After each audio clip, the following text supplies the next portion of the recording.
All right. Hi, everyone. Welcome back.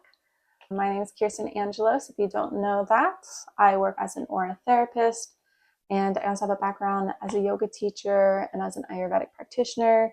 So I'm just bringing that knowledge to discuss the chakras week by week. And this week is all about the heart.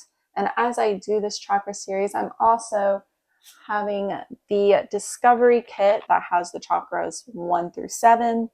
I'll be using chakra 4 today to tune into the heart.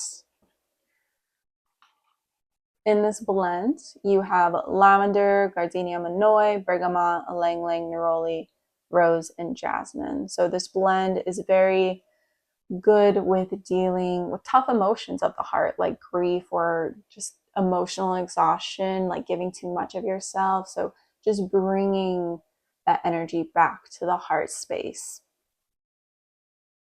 So I'm going to put some on. Put this on the wrist. I'm going to put it behind the ears, wherever your skin is thinnest. Back of the knees if you want, but I wrist work just fine. So take some deep inhales. It's pretty floral, so if you like floral, you'll really like this. It is very nice and soft. Okay. So let's talk about the heart chakra. So last time, I talked about the solar plexus and the fire energy. And so we're moving up to the heart in the air element. So the difference between the solar plexus and the heart, besides the fire versus air qualities, the solar plexus is really about you and what you want to do and what will make you feel fulfilled.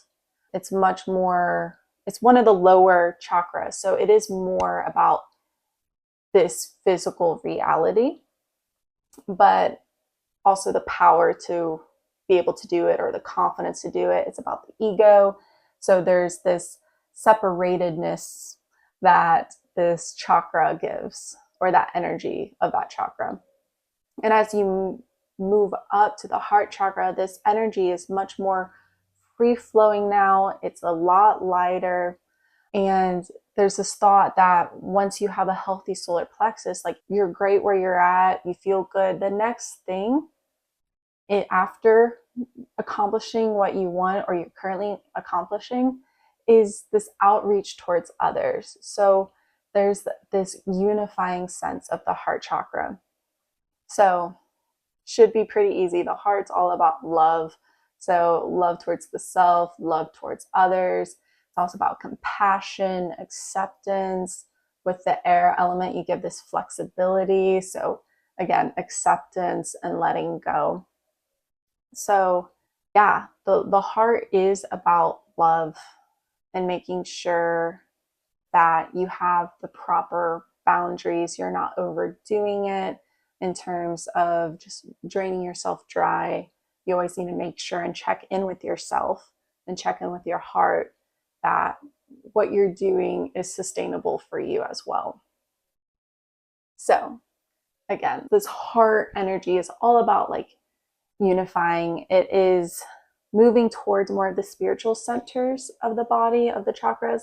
So it's bringing more spiritual implications versus the lower three, which are more about the physical, but more about the self. So now we're reaching more of a collective energy and wanting to reach out to others. So yeah, energy here is about relationships, but also balancing that relationship. Again, what I was talking about, making sure you don't overdo it and that you also take care of your heart space too. There could be a lot of people in your life that you love and you want to help, but it's actually doing more harm for you than even helping them. It's all about checking in with your heart and seeing where you're at in terms of knowing if your heart's balanced or not. If you have just love for life, love for others, wanting to help, able to accept others who are different from you, then you have a pretty much a healthy heart chakra going on. If your heart energy is super low, it will appear as closed boundaries, like you're really closed off from people. So isolation, feeling lonely. The disruptor of the heart is anxiety, which is all internal. So I guess that could also relate to the solar plexus and having confidence. So making sure that your solar plexus is really like, it's really important for the heart to open in the way that it should.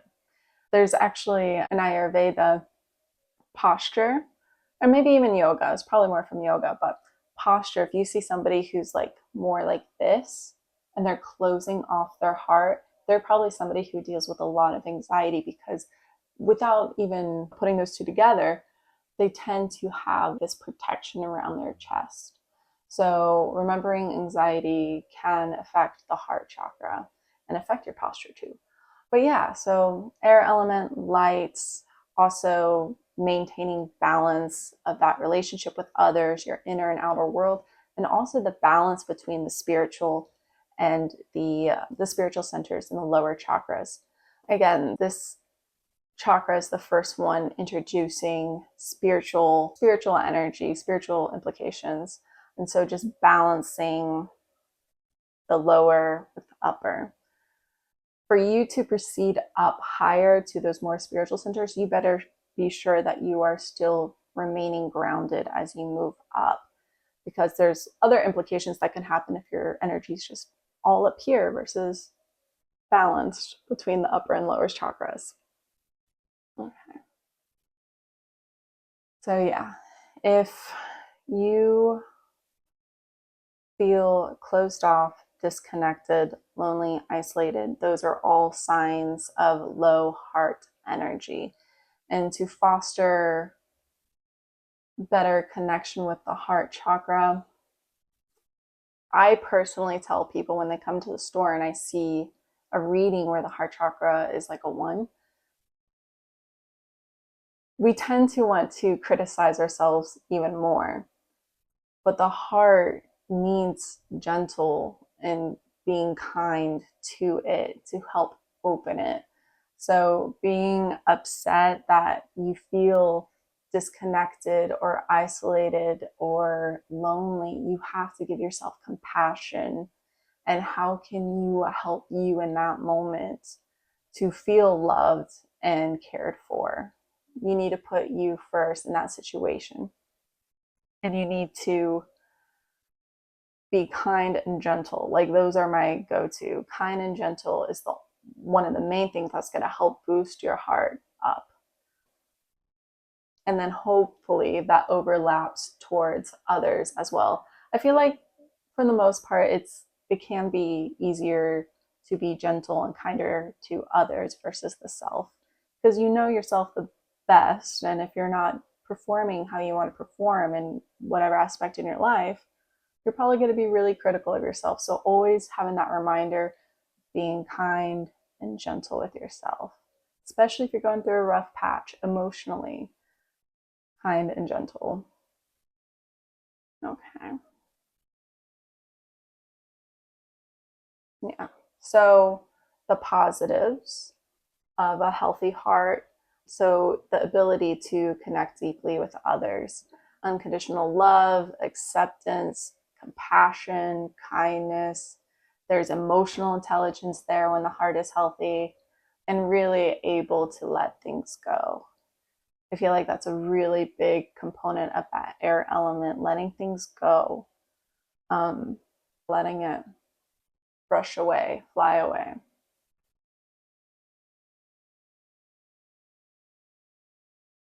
Yeah. So the heart, there's so much that you could get into with the heart, but I want to keep it pretty surface to understand. But another way to know if your heart chakra is imbalanced is if, so the heart chakra or the cardiac plexus is where the heart chakra is. And this area, it governs circulation, pumping the heart. It governs the lungs as well. So if you're somebody who's dealing like with asthma or bronchitis or anything relating to the lungs, it could relate to the heart chakra as well. Same with issues of circulation. It could relate all back to the heart chakra. But yeah, just that's just some tidbits of other ways. I always like bringing the physical qualities of the chakras. It's sometimes a little bit more digestible for people if they think about how much energy that your body, like the heart chakra is a huge energy center, right? There's a lot of energy going to that place so you could breathe and so you could pump blood. So I like to always bring the physical aspects for those who might not totally understand the term of energy and in relation to the heart chakra. So yeah, other ways to boost the heart chakra, doing gratitude journals is one way. Giving thanks daily is really a good way to tap into that heart space. But yeah, I feel like for most part, I talked about the heart chakra. I always have notes. I don't want to leave anything out.